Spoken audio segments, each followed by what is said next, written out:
As we prepare to close out Black History Month, we take a look now at an African-American family fighting for their history, tied to the land their ancestors once toiled on as slaves, later working to own it. A railroad now trying to take part of it through eminent domain, promising it will bring more jobs. The conflict could go all the way to the Supreme Court. Senior national correspondent Steve Osunsami has more in tonight's Prime Focus. History will tell you that the railroad helped put America on the right track. When back in the 1800s, these iron horses first started moving people and their goods across the land. All of a sudden, it took only 4 days to cross the country, instead of 30. It's one of the reasons it made sense to give railroads, which in most cases are still privately owned, some of the same powers to claim someone else's land as a power company, an airport, or even a public school system. You'll never sell? No. No matter, no price? No. I don't want that through here. I don't want that here. If I sell it, there's going to be a train there. Forever. At my age, I'm ready to fight. Bring it. I'm not going to let this happen to me.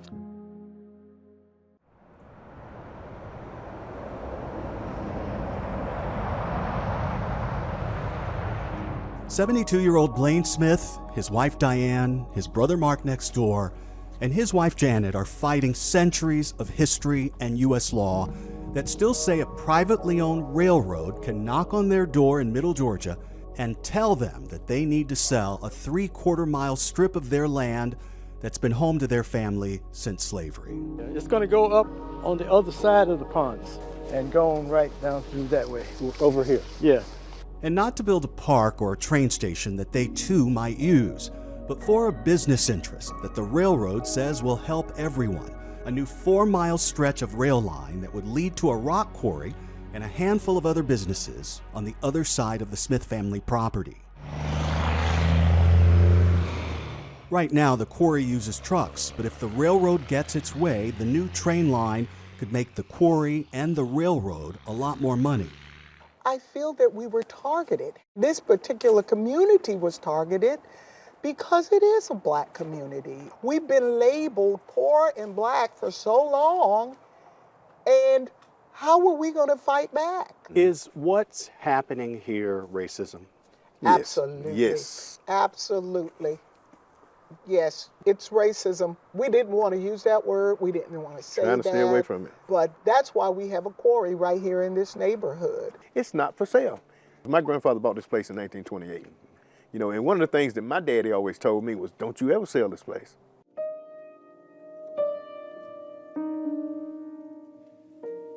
This is my father and my family. Their family story is the very definition of Black history in America and hangs on the walls above a fireplace in the main farmhouse. My great-grandmother, who was his wife at that time, but she had passed away here, was born a slave on the property. That great-grandmother was born here a slave on what was then the Dixon Plantation near Sparta, Georgia, a few hours south of Atlanta. And her father was the slave master. She had children with this man, David Dixon, a farmer who was white and able to keep his family safe from the racial violence of their time. This was one of their daughters, a girl named Helen, who married James Blaine Smith and started buying up some 600 acres of property in the late 1920s. Their oldest son was this man, James Adolph Smith, who married his wife Carolyn and told his 6 children that they should never sell any of it.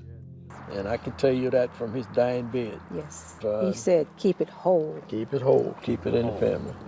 About 2 years ago, the brothers and other family who still farm trees on the land started getting letters from this man, who also has his own long family history down here in the country.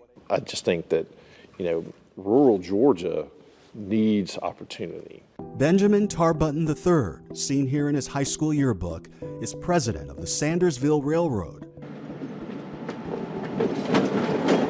He says he could have moved to the big city after college. Atlanta, coincidentally, was built by railroads, but he came back home to hard-pressed rural Georgia to run the family business. It was started by a great-grandfather of his same name in 1916. And he says the new rail line to the rock quarry could lead to at least a dozen permanent jobs and could help get this place growing again.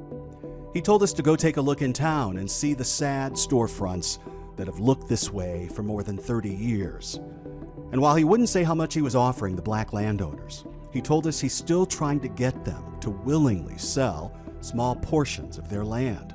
And the thing I share with the family owners I've met with is, I'm a landowner too. I've been on their side of the table really all the time, except now.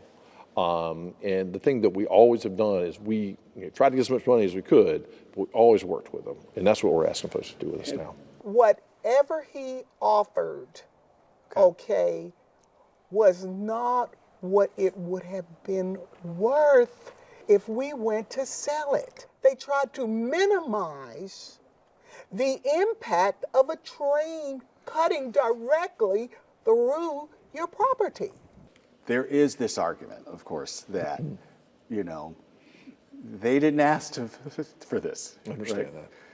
You're not in that same spot. Right. You have the power of eminent domain. Right. I mean, it's a tough deal. The infrastructure of this country. I mean, if eminent domain did not exist, we would not have everything that's a part of modern day Georgia, modern day America. The power of eminent domain usually belongs to government, like a state highway department, or a public utility, like a gas company. And it's usually for building something everyone can use, like Central Park in New York, or Hoover Dam near Las Vegas. And it often feels enormously cruel to landowners, allowing the city of New London, Connecticut, for example, to condemn this little pink house in 1997. Mrs. Suzette Kelo went all the way to the U.S. Supreme Court because they were taking her land to build a $300 million research center for the Pfizer drug company. And in a decision that still shocks people today that the families in Georgia hope they can help overturn, the court ruled against her, saying that economic development was a good enough reason to condemn her land and sell it to private developers. Homes and lives were destroyed, and in the end, the new research center was never built. We have currently a petition pending before the U.S. Supreme Court in a case out of New York trying to overturn that Kelo decision. If that case is not the one that is going to do it, this certainly could be the case that makes it up there.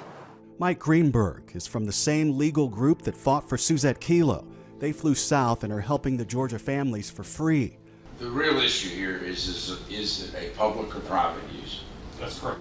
At a hearing a few weeks ago, the judge said more than once that he felt for the families, most of them African American, who crowded his courtroom. I'm very sympathetic to the landowners, and if I ruled from what I thought was morally right, I would absolutely rule in your favor. 2 weeks later, he ruled for the railroad, pointing to the law, but he won't let Mr. Tarbutton condemn the land until the families get another chance with a higher court.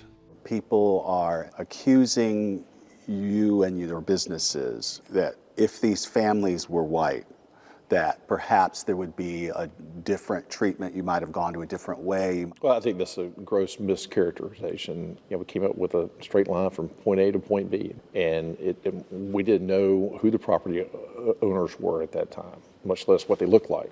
When you hear people say that, as they did in court, that this feels like a transfer of wealth, I just disagree with that. I mean, we're benefiting from the aggregate rock that's going to be going from that quarry to whatever plant, whatever use, whether it's to for road building, for asphalt, for concrete. From the sky, you can see that he's continued to build his new rail line, or spur as they call it, right up to the Smith family properties on land that other neighbors have already agreed to sell. He's recently connected these tracks to a much larger CSX rail line that stretches up and down the East Coast, allowing his customers to sell far away more easily. In a statement, the owners of the quarry say that it will soon be able to produce and transport several times its current annual volume, and that this will also benefit the local economy with increased expenditures on fuel, electricity, supplies, food, and catering. Okay, good. But those who hope in the Lord will inherit the land. The Smiths are now hoping a court will let them honor their father's dying wish to keep the land whole. So morally, remember what the judge was saying? Morally, I think we're winning. But are you winning legally? Laws don't have to be moral. I want people to remember this is America,